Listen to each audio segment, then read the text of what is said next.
Nous accueillons donc maintenant Mélanie Séchepet, qui est doctorante à l'Université de Montpellier et qui travaille sur l'apprentissage et l'enseignement de l'attelage. Merci. Donc, notre travail de recherche que je mène avec mon directeur de thèse, Serge Leblanc, est un projet qui est financé par l'IFCE et qui vise à optimiser la formation des meneurs d'attelage. Dans le cadre de ma thèse, je m'intéresse à l'activité des stagiaires, donc au versant apprendre, tandis que Serge Leblanc, mon directeur, s'intéresse à l'activité des formateurs, donc au versant enseigner. Nous parlons de situations innovantes parce que de nouveaux outils ont été mis en place pour cette formation. Le premier de ces outils est une plateforme de vidéo formation qui propose des capsules de l'activité de meneurs experts qui est commentée par ces derniers. Et le second outil est un simulateur de guide interactif dont vous avez pu voir le poster et qui sera proposé cet après-midi dans les ateliers. La question donc, qui mène notre travail est de savoir quels sont les effets de l'introduction de ces nouveaux outils dans l'environnement de formation. Quelques mots pour le contexte. Donc, la formation des cochers au XXIe siècle, cela peut surprendre certains. Cependant, les présentations d'hier sur le rôle du cheval territorial et des métiers autour de ces éléments-là ont en partie leur explication. Nous pouvons repérer dans le rapport d'activité de l'IFCE de 2017 que la formation attelage représente 36,2% des formations proposées. Nous observons aussi dans l'Observatoire national des métiers d'équiressources de 2016 que les employeurs demandent, 60% des employeurs demandent le certificat de spécialisation des utilisateurs de chevaux attelés. Donc on voit qu'il y a une effervescence autour de cette activité actuellement, que les professionnels, les enseignants, les stagiaires, voilà, tout ce monde sont des acteurs qui s'investissent dans le développement de l'activité. D'autre part, la littérature spécifique sur l'attelage met en avant donc la complexité de cette activité et notamment le savoir-faire technique et gestuel. L'importance, dans cette littérature, on voit aussi l'importance de la pratique et l'importance qui est donnée à la simulation. En revanche, on ne trouve pas de documentation sur l'activité réelle des meneurs. Donc, d'où la nécessité de mener une recherche scientifique sur cette activité. Analyser l'activité dans le cadre que nous avons retenu, donc celui du cours d'action proposé par Jacques Theroux, signifie s'intéresser à ce que font les acteurs au moment où ils le font. Donc il s'agit de prendre en compte le point de vue de chacun des acteurs. L'activité, selon nous, a une part visible et une part invisible. La part visible, par exemple, on peut voir un meneur qui est en train de manipuler ses guides et qui remonte ou raccourcit ses guides. En revanche, on ne sait pas ce qui se passe exactement pour ce meneur au moment où il fait cette action, d'où la nécessité de le questionner. À titre d'exemple, pour une stagiaire novice que j'ai interviewée, en début de formation, l'activité de manipulation des guides n'était pas significative pour elle. Lorsque je lui demandais ce qu'elle était en train de faire, ce qui était significatif pour elle, c'était la vivacité de son cheval. Et du coup, son moyen d'action était à ce moment-là la voix. Elle essayait de lui parler pour apaiser cette vivacité. Mais la manipulation de ses guides, malgré qu'elle les manipulait évidemment, n'était pas significative. Sur la formation donc, que nous avons observée, nous avons choisi 4 contextes pour observer tous les effets de ces nouveaux outils. Donc tout d'abord le contexte de la situation réelle de conduite, ensuite le contexte de la situation simulée de conduite, celui de la situation de navigation sur la plateforme vidéo, et enfin les contextes qui articulent ces différents outils. Quelques aspects de méthodologie pour que vous ayez une appréhension de notre travail. Tout d'abord, nous inscrivons dans des recherches qualitatives et technologiques. Donc nous cherchons à décrire, comprendre et expliquer l'activité des stagiaires et des formateurs. Pour cela, nous avons procédé par une phase ethnographique avec une présence continue du chercheur sur le terrain et aussi une observation participante où donc en tant que chercheur, j'ai participé 2 fois 3 semaines en tant que stagiaire aux formations que j'ai pu étudier. La première année de thèse nous avait permis aussi de tester ces outils méthodologiques, dont premièrement des enregistrements vidéographiques des séances de cours qui se suivaient à certains moments d'entretien, donc avec les stagiaires pour ma part et avec les formateurs pour mon directeur de thèse, au cours desquels, donc des entretiens d'autoconfrontation, au cours desquels les acteurs sont confrontés à leur image par la vidéo et nous décrivent ce qu'ils sont en train de faire. Donc notre objectif, ce n'est pas d'être dans le jugement ni dans l'évaluation, mais vraiment dans la description et le commentaire en s'appuyant sur l'image. Et nous cherchons justement à identifier à chaque moment de l'action, au moment où elle est en train de se dérouler, les actions, les émotions, les focalisations et les connaissances qui sont sollicitées par l'acteur en situation. Pour vous donner une illustration, donc je vous propose un montage vidéo de quelques données construites à ce moment-là. La qualité n'est pas de grande qualité, même pour le son. Donc la première image que vous allez voir, en fait, c'est une situation d'entretien où une stagiaire regarde à nouveau une des vidéos de la plateforme et commente ce qui est significatif pour elle sur cette plateforme. Et puis ensuite, j'ai fait un montage pour que vous puissiez avoir des illustrations de ce que je vais vous présenter par la suite.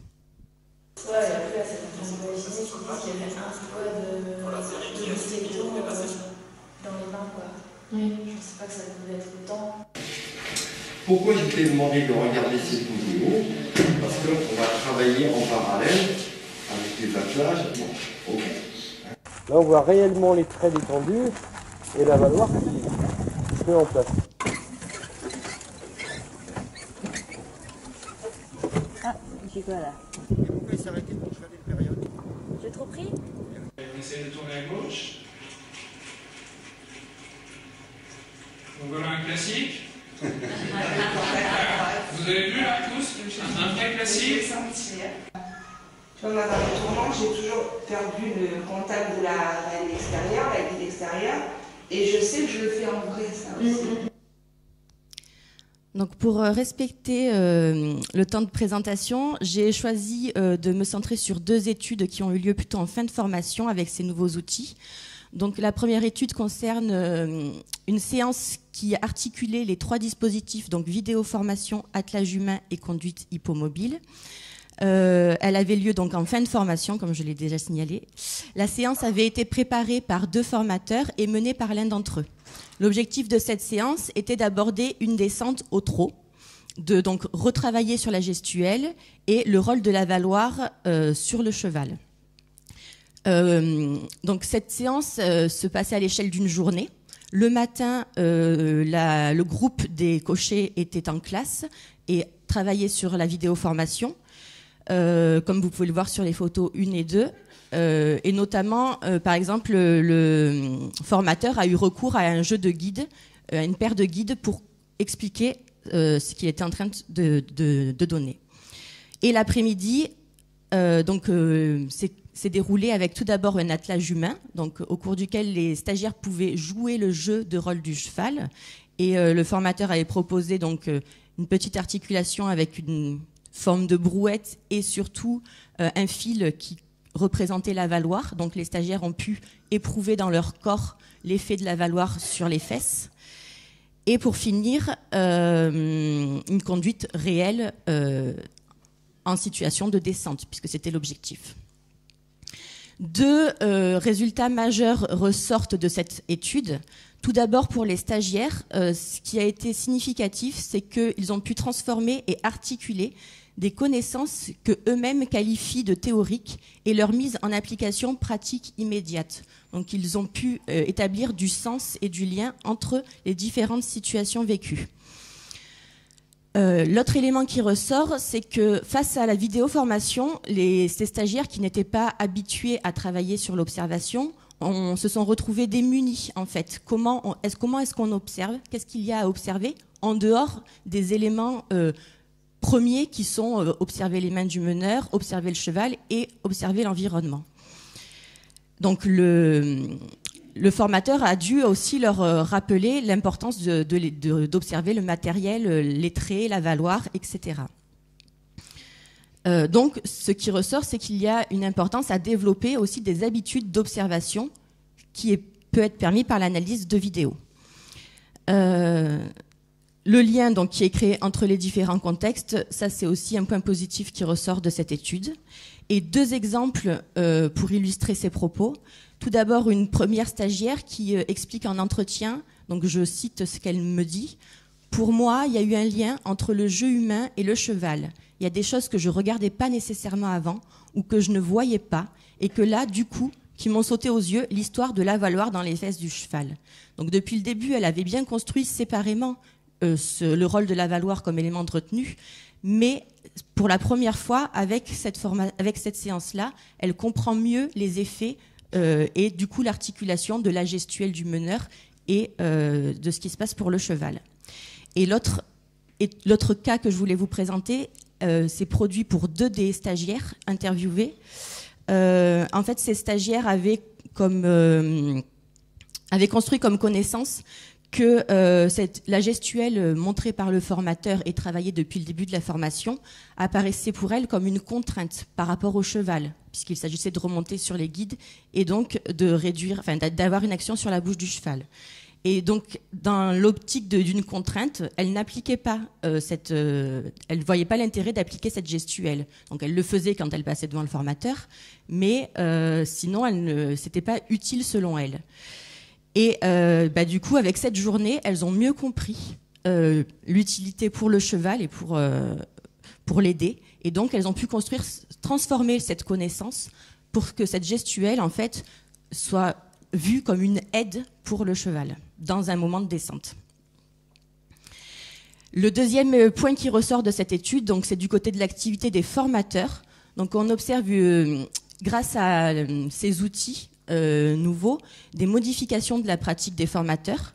Donc, ce qui va être sollicité ensuite, ça va être la question de l'accompagnement justement des formateurs dans l'usage de ces nouveaux modes d'enseignement, autant dans la conception que dans la mise en œuvre des séances, et du coup dans la conception donc de cette articulation. Là, pour cette séance, il y avait eu un travail collectif entre 2 formateurs, et une fois pour la mise en place, voilà, le formateur est en position déjà d'une prise de risque, puisqu'il se lance dans quelque chose qu'il n'a pas l'habitude de faire. Et par contre, on voit aussi la créativité dont il fait preuve pour mener à bien son enseignement. Pour finir, donc, la seconde étude dont je voulais vous parler concerne le simulateur virtuel Contact. Au cours de cette recherche, on a pu observer donc une exploration première en fait de l'outil. Donc tout le monde découvrait, enfin tout le monde ne découvrait pas, non, parce que les formateurs l'avaient déjà pratiqué avant, mais ils le découvraient en interaction avec les stagiaires. Donc pour les stagiaires, ce qu'on a pu se rendre compte, c'est que cela nécessite un engagement particulier de leur part. Donc il y a l'idée qu'il faut accepter les règles du jeu de la machine et accepter que ce n'est pas la réalité. Et du coup, cette acceptation, elle peut passer par l'identification justement aussi de similitudes et de différences entre le simulateur et la situation réelle de conduite. L'autre élément qui apparaît pour les stagiaires, c'est qu'il s'agit d'une situation ludique, plus ludique, disent-ils, que le simulateur traditionnel à poids, puisqu'il y a une interactivité qui leur donne à voir les effets de leur action sur un cheval virtuel. Et enfin, du côté donc, de l'activité des formateurs, cela a permis pour le formateur qui menait la séance de pointer des difficultés persistantes en fin de formation chez les stagiaires et du coup d'adapter son enseignement. Ça lui a aussi permis de tester des hypothèses. Est-ce que la manipulation au carré ou la manipulation en base et aide ou à une main va avoir des incidences différentes ces éléments, du coup, ont permis de questionner aussi, lors d'un regroupement de formateurs, la progression didactique et pédagogique, de se questionner sur cette progression-là, pour mener à bien l'enseignement des cochers. En application pratique, donc on observe que la plateforme vidéo et le simulateur sont des outils inducteurs, donc qui induisent, donc permettent aux stagiaires d'explorer différemment des expériences qu'ils ont vécues antérieurement en situation pratique et de les faire réémerger pour les analyser différemment en situation réelle, simulée, pardon, et permettre aux formateurs de concevoir leurs séances de techniques attelées en s'appuyant sur le vécu des stagiaires. Voilà, donc après, on peut proposer quelques pistes pour l'exploitation de ces outils. Et surtout, ce qui va être intéressant, c'est vraiment l'articulation entre les différents contextes. Voilà, je vais vous laisser juste découvrir le dernier diaporama. Voilà, je vous remercie.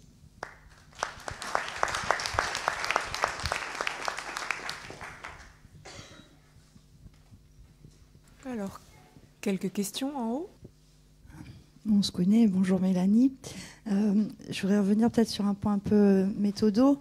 Quand tu parles du lien que les stagiaires font entre théorie et pratique, je voulais savoir si tu avais construit des critères systématiques et que tu avais pu les appliquer. Est-ce que tu les appliquais que aux entretiens d'autoconfrontation ou est-ce que tu as pu les percevoir aussi sur les enregistrements vidéo des séances de formation ou est-ce que tu avais construit des critères heuristiques au fur et à mesure des discours? Alors, quand je parle de théorique ou pratique, c'est vraiment du point de vue des stagiaires, voilà. Et j'ai pas construit d'outils spécifiques pour analyser ces éléments-là. Moi, après, ça va être plus au niveau, voilà, si on rentre dans les détails, dans les connaissances, la typicalisation des connaissances, on va avoir plusieurs différences, mais ça apparaît pas sous cette forme-là, du coup, dans ma recherche. Bonjour, Alexandra Maillard, Association des sciences équines et par ailleurs je suis formatrice de formateurs. Ma question porte sur évidemment ce que vous proposez comme dispositif de formation, c'est innovant, ça fonctionne très bien, on sait on l'a utilisé dans d'autres contextes. Est-ce que c'est aussi, est-ce que vous savez s'il y a eu des études ou si ça a été utilisé dans des contextes d'équitation autres que l'attelage, parce que notamment, ce que vous tirez comme conclusion de comprendre qu'on pensait que c'était une contrainte pour le cheval et en fait c'est une aide, c'est évidemment extrêmement efficace pour l'apprentissage de l'équitation, quelle qu'elle soit. Oui, après effectivement, donc la simulation virtuelle a été aussi utilisée dans l'équitation montée. Après, voilà, là c'était aussi la question de l'attelage qui du coup n'est pas la même discipline exactement. Et ce qu'il faut voir aussi, c'est que notre recherche, du coup, c'est pas focalisée uniquement dans les effets d'action, mais également sur la sollicitation, en fait, de faire émerger les expériences, comme je disais, antérieures, voilà, pour pouvoir, à partir de là, transformer les expériences à venir. Et donc, la vidéoformation, notamment, permet ces éléments-là.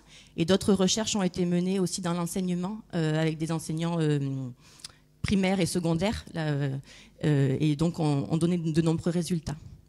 Donc pour l'instant, les résultats qui émergent dans cette étude convergent dans ce sens-là. Merci pour cette présentation, ce travail est vraiment intéressant. J'avais une question méthodo, moi, alors si c'est trop long, on pourra en reparler après. L'observation participative, est-ce que vous pouvez... Donc c'est vrai qu'on trouve deux termes. Donc c'est vraiment qu'en fait j'ai été stagiaire j'ai participé en tant que stagiaire. Voilà. J'ai pas fait une observation distanciée en fait. Une observation. En fait, quand on va sur le terrain, on peut choisir d'observer en étant entre guillemets extérieur, enfin sans chercher à modifier la situation, en intervenant le moins possible. Moi, ça n'a pas été le cas. Je suis rentrée dans la vie des stagiaires au quotidien, avec les formateurs aussi, en tant que stagiaire. Et donc, j'ai participé. Et donc, ça, c'est, on assume le fait que le chercheur est sur son terrain et agit sur son terrain en même temps qu'il construit les données. Louis Bastille, donc j'ai participé effectivement à ces travaux. Et en ce qui concerne ce simulateur comme TACT, ce qui est toujours très intéressant dans l'éducation du cavalier, c'est de dire ne tirez pas sur l'arène intérieure. Et là, effectivement, on fait sentir, et l'outil sera à disposition cet après-midi, c'est-à-dire que c'est à un moment dans cet exemple de la vidéo, quand la personne veut tirer à l'intérieur, donc s'il tire sur l'arène gauche, le cheval part à droite. Donc c'est cette notion de sensation qui est intéressante par cet outil, c'est-à-dire qu'on a une indication puis un contrôle sur l'arène extérieure. C'est ce qui a été réellement mis en évidence dans ce simulateur comme TACT. Donc c'est plus un témoignage complémentaire qu'une question. Et du coup, en fait, ça me fait penser aussi à une étude que j'ai pas pu présenter, mais qui était présente dans l'article écrit, sur une étude longitudinale des transformations des connaissances d'une stagiaire, donc sur les 5 mois et demi de formation. Et on voit comment cette préoccupation de la guide extérieure se construit petit à petit, puisqu'on voit en début de formation que la notion de contact n'est pas encore appropriée, qu'elle s'approprie petit à petit cette notion, comment garder et doser ce contact, et jusqu'en fin de formation se poser plus précisément ces questions de guide extérieur dans les tournants. Bonjour, Pascal Edman, IFCE, Observatoire économique. On a mené cette année, avec Louis Bastide d'ailleurs, une étude sur les pratiquants en attelage.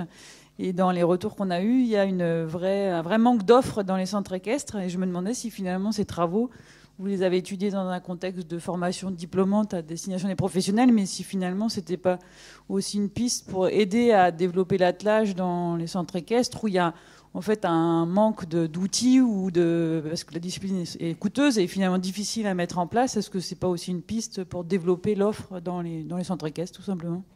Là, peut-être il faut que je laisse répondre l'institution, puisque c'est la commande qui nous était... C'est la suite, je peux répondre. Ah oui. C'est effectivement la suite, une possibilité de suite, c'est de trouver des clubs pilotes qui accepteraient de tester, de continuer ces expériences-là sur des publics amateurs. Donc je pense que ça va se faire dans les années qui viennent. C'est pas une question, du coup, c'est juste pour compléter effectivement sur le projet de recherche qui est donc conduit avec Mélanie. L'idée, c'est effectivement d'essayer de mieux comprendre cet apprentissage de l'attelage et de proposer en fait aux centres équestres privés d'utiliser ces outils innovants tout en restant accessibles, ergonomiques et facile d'utilisation. C'est pour ça qu'on est dans ce qu'on appelle la conception continuée dans l'usage, où on se base sur l'activité des formateurs et des apprenants pour ajuster au plus près de l'activité réelle ces outils et pour qu'ils soient faciles à mettre en œuvre dans des centres équestres. Merci.